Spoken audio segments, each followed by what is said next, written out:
Well, kasi iba yung narinig ko. Ang narinig ko kasi 1.5 million cash and 6 million akap ang bayad sa pirma sa impeachment.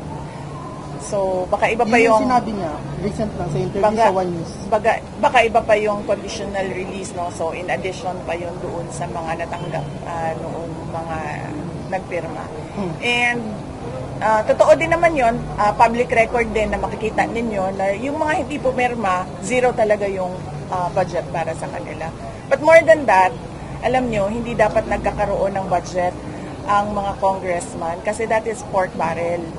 Hindi sila dapat nagkakaroon ng apportionment doon sa projects ng executive department kasi ang trabaho lang naman ng congressman ay gumawa ng batas eh. Hindi siya pwedeng kumuha doon sa budget ng mga departments natin. So, madaming irregularities and malamang yan din yung protesta ng pagkaraniwan na mga tao na hindi nagagamit ng maayos yung pera ng bayan.